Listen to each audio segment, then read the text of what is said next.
The धार्मिक vibes में आपका स्वागत है। यहाँ हम आपको भारतीय संस्कृति, सनातन धर्म और प्राचीन कथाओं से जोड़ते हैं। आज हम छठ पूजा की उस पावन कथा के बारे में जानेंगे जो हमें भक्ति, आस्था और कठिन तपस्या की प्रेरणा देती है। आइए, इस अद्भुत कथा में डूबते हैं और जानें कि कैसे सूर्यदेव और छठी मैया ने राजा प्रियंवद और रानी मालिनी की प्रार्थना को सुना और उन्हें संतान सुख का आशीर्वाद दिया। बहुत समय पहले की बात है। एक राज्य में राजा प्रियंवद और उनकी पत्नी रानी मालिनी राज करते थे। राज्य तो संपन्न था, पर राजा और रानी के जीवन में एक कमी थी। उनकी कोई संतान नहीं थी।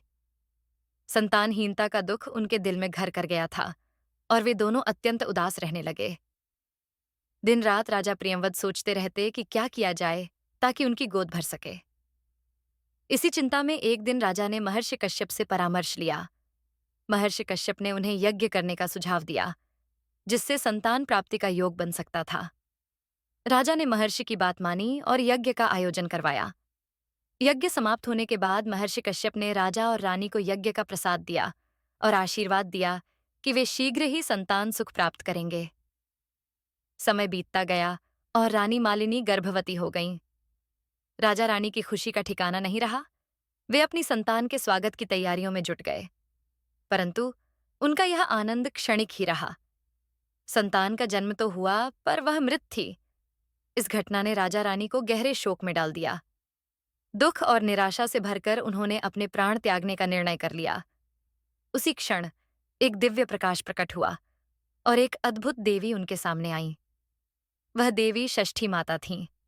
उन्होंने राजा रानी को सांत्वना दी और कहा, हे राजा प्रियंवद, मैं षष्ठी देवी हूं। जो स्त्रियां श्रद्धा और भक्ति से मेरी पूजा करती हैं, उन्हें मैं संतान सुख का आशीर्वाद देती हूं। यदि तुम मेरी पूजा करोगे तो तुम्हें संतान प्राप्ति का वरदान मिलेगा। षष्ठी देवी के आदेशानुसार राजा और रानी ने उनके प्रति असीम भक्ति और श्रद्धा से पूजा अर्चना की। उनकी पूजा सफल रही और देवी की कृपा से उन्हें एक सुंदर और स्वस्थ पुत्र की प्राप्ति हुई। राजा रानी का जीवन फिर से खुशियों से भर गया।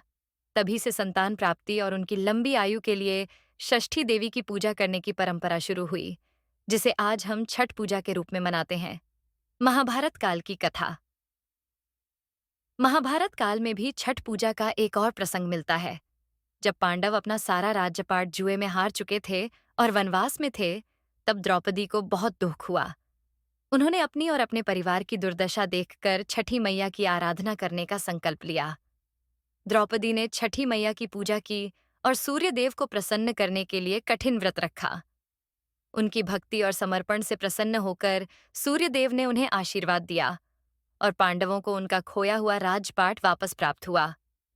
इस घटना से छठ पूजा का महत्व और बढ़ गया और लोग इसे सुख, समृद्धि और मनोकामनाओं की पूर्ति के लिए मनाने लगे। छठ पूजा की ये कथाएं हमें सिखाती हैं कि जब हमारी भक्ति सच्ची हो और संकल्प अटूट, तब ईश्वर भी हमें वरदान देने के लिए प्रेरित होते हैं। धन्यवाद।